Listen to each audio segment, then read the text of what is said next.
तहरीक इंसाफ का आज लाहौर में पावर शो। कान्हा मवेशी मंडी में जलसे की तैयारियां। इंतजामिया ने 43 शराइत और जवाबित पर मुश्तमिल NOC जारी कर दिया।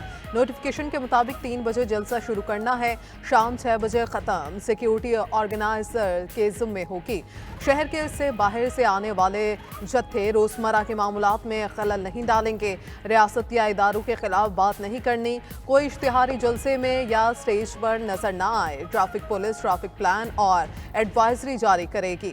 जबरदस्ती कारोबार बंद नहीं कराया जाएगा। NOC अली अमीन गंडापुर की मुआफी से भी मशरूत। मुआफी ना मांगी तो NOC मनसूख कर दिया जाएगा। मीडिया से गुफ्तगू में PTI रहनुमा इश्तियाक ए खान ने अली अमीन गंडापुर की मुआफी से मुतालिक जिम्मेदारी उठाने से इनकार कर दिया। वो मुआफी नहीं मांगेंगे, ना मांगे, ये उनकी अपनी मर्जी है। जो बेहतर होगा वो अपनी तकरीर में कहेंगे।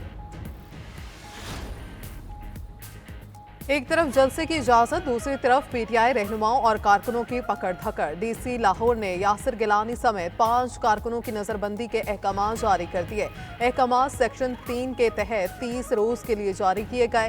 डेप्यूटी कमिश्नर लाहौर ने मतलूब अफराद की नजरबंदी अमन अमान के लिए जरूरी करार दे दी। पुलिस भी हरकत में आ गई। PTI रहनुमाओं और कारकुनों की गिरफ्तारी का सिलसिला जारी। मीनार पाकिस्तान के सामने फ्लाईओवर से PTI के 3 कारकुन गिरफ्तार किए गए। पंजाब हुकूमत का 9 मई के 3700 मुलजमान की गिरफ्तारी का फैसला। इस्लामाबाद पुलिस पे इंसदाद दहशतगर्दी केसेस में मुलव्विस PTI कारकुनान के खिलाफ मुतहरिक। लाहौर पुलिस से राबिता कर लिया। लाहौर में स्पेशल टीम भिजवाने का फैसला। जदीद टेक्नोलॉजी के जरिए मुलजमान की गिरफ्तारी अमल में लाई जाएगी।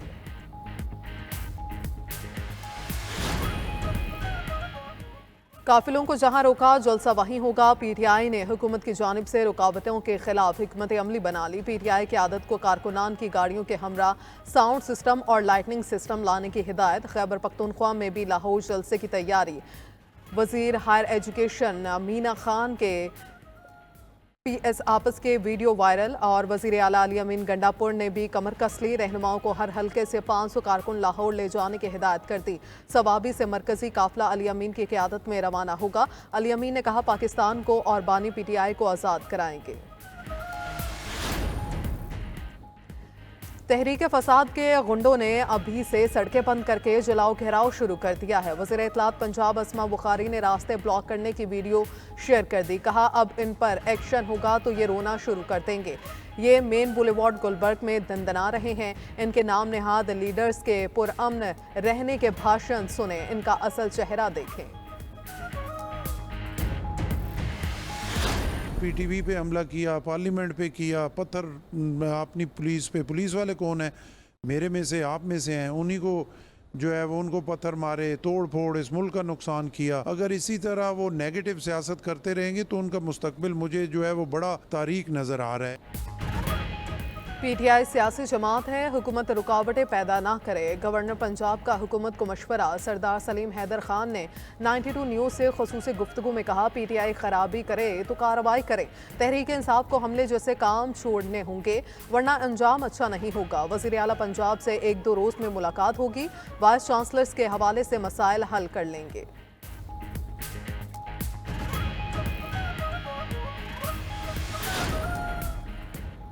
पार्लियामेंट के कानून साजी के इख्तियार पर सुप्रीम कोर्ट का अहम फैसला। टैक्स मुकदमा में 41 सफ़हात का फैसला जारी। जस्टिस मंसूर अली शाह ने तहरीर किया। कानून साजी का इख्तियार आइन में दी गई हदूद के ताबे करार। फैसले में कहा गया है कि आर्टिकल 9 और 28 में दिए गए हुकूक ख़त्म नहीं किए जा सकते। मुस्तकबिल के लिए बनने वाले कानून का माजी के इक़दामात पर इतलाक़ कैसे मुमकिन है? ऐसे तो हतमी हो चुके मामलात भी दोबारा खुल सकते हैं। कानून की 2 तशरीहात मुमकिन हो तो वो करना चाहिए जिससे हुकूक को तहफ़्फ़ुज़ मिले। अदालत ने सिंध हाई कोर्ट का फैसला कलअदम करार देते हुए निजी कंपनीज की अपीलें जुज़वी तौर पर मंजूर कर ली। सदर के दस्तखत के बाद supreme court practice and procedure तरमीमी ऑर्डिनेंस नाफिजुल अमल दरामद भी शुरू। जस्टिस मुनीब अख्तर 3 रुकनी जजिस कमेटी से बाहर। जस्टिस काजी फायज ईसा ने जस्टिस अमीनुद्दीन खान को कमेटी का रुकन नामजद कर दिया। नोटिफिकेशन जारी। ऑर्डिनेंस के तहत चीफ जस्टिस का सुप्रीम कोर्ट के मुकदमात मुकर्रर करने के इख्तियार में मजीद इजाफा। बेंच अवामी अहमियत और बुनियादी इंसानी हकूक को मद्देनजर रखते हुए मुकदमात को देखेगा। हर केस को बारी पर सुना जाएगा वरना वजह बताई जाएगी। वफाकी वज़ीर इत्तलात अता तारन ने तरमीमी ऑर्डिनेंस को मज़ीद शफाफियत का बायस करार दे दिया। कहा ऑर्डिनेंस के तहत 184(3) के तहत अपील का हक दिया गया है। हुकूमत अपनी मुद्दत पूरी नहीं करेगी, मौलाना फजलुर रहमान की पेशन गोई। न्यूज़ कॉन्फ्रेंस के दौरान कहा जो काम असम्बली में नहीं कर सके वो ऑर्डिनेंस के जरिए लेकर आ रहे हैं। मौलाना फजलुर रहमान ने ऑर्डिनेंस बदनीयती पर मबनी करार दे दिया। कहा सदर आसिफ अली जरदारी पीपल्स पार्टी के शरीक चेयरमैन हैं। जब इत्तफाक राय हुआ है कि मुतफ़िका ड्राफ्ट लाएंगे तो ये उससे अलग हो रहे हैं। आगाह किया कि आईनी तरामीम पर इत्तफाक राय के लिए 10 दिन लग सकते हैं। फैसला किया है शख्सियात की बजाय इदारों की इस्लाहात पर जाएं। कोशिश करेंगे हुकूमत को गलत फैसले और कानून साजी से रोकें। हर ऐसी तजवीज़ को मुस्तरद किया जो अवामी हुकूक के मुनाफी थी। हुकूमत से मिलने वाले मुसव्विदे नकूल में फ़र्क का दावा। बोले हुकूमत से कहा पहले मुसव्विदा दिखाएं फिर बात होगी। हुकूमत बगैर तैयारी तवक्को कर रही थी कि उन्हें ऐवान में सपोर्ट किया जाए।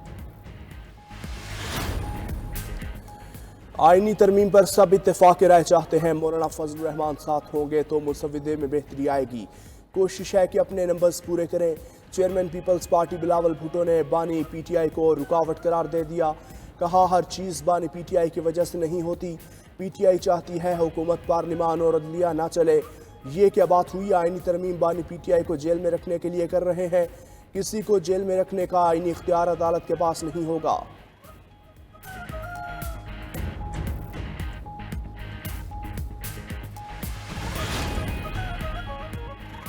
आज़ाद रुकन सियासी जमात में शामिल हो जाए तो दोबारा पार्टी नहीं बदल सकता। स्पीकर सिंध असम्बली ने इलेक्शन कमीशन को खत लिख दिया। पार्लियामेंट की कानून साजी के तनासुर में अदालती फैसले पर अमल दरामद नामुमकिन करार दे दिया। कहा इलेक्शन कमीशन मुरव्वजा कवानीन की रोशनी में अपनी जिम्मेदारियां निभाए। स्पीकर खैबर पख्तूनख्वा असम्बली का भी चीफ इलेक्शन कमिश्नर को खत। कहा सुप्रीम कोर्ट में मखसूस नशिस्तों का फैसला हो चुका। फैसले पर हर सूरत अमल दरामद किया जाए। इलेक्शन कमीशन के लिए मखसूस नशिस्तें दर्द सर बन गए। चौथे रोज पे इजलास बेनतीजा खत्म। कानूनी टीम की ब्रीफिंग के बाद भी कोई फैसला ना हो सका। पीर के रोज दोबारा बैठक सजेगी।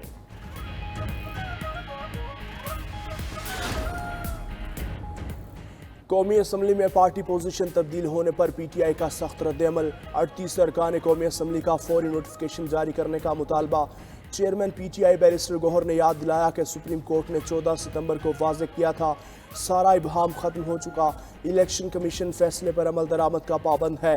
शिबली फराज बोले हुकूमत को मखसूस नशिस्तों की खैरात दरकार है तो साबित करे कि उसकी मुस्तहिक है।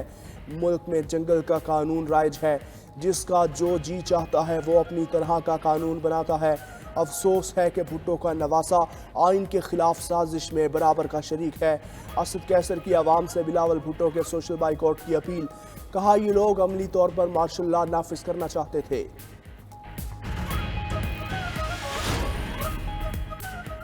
आईसीसी ने 40,000 टन चीनी एक्सपोर्ट करने की इजाज़त दे दी। चीनी ताजिकिस्तान को एक्सपोर्ट की जाएगी। वज़ीर ख़जाना ने आईसीसी इजलास में कई खुशखबरियां सुना दी। कहा पाकिस्तान को 25 सितंबर को IMF पैकेज से मुतालिक अच्छी खबर मिलेगी। पाकिस्तान की करेंसी 26 माह में पहली बार पोजीशन पर आ गई है। माहाना एक्सपोर्ट $300 मिलियन तक पहुंच गई है। बैरूनी तिजारत में ट्रेड सरप्लस हासिल किया जा चुका है। कर्जा लेने के लिए अब कोई दबाव नहीं। बैंकिंग सेक्टर के हाथ खुल गए हैं। महंगाई सिंगल डिजिट पर आ गई है।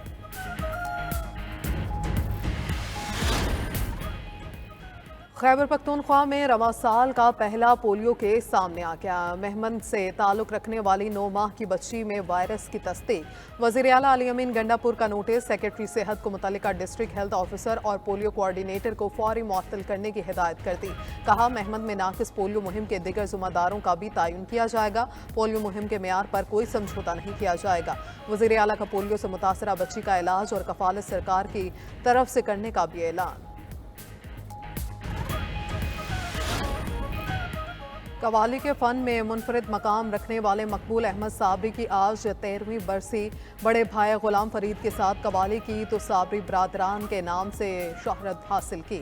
मकबूल साबरी ने 11 बरस की उम्र में ही कवाली का आगाज़ कर दिया था। हुकूमत पाकिस्तान की जानिब से सदारती तमगा हुस्न कारकर्दगी समेत कई आलमी एज़ाज़ात से नवाजा किया।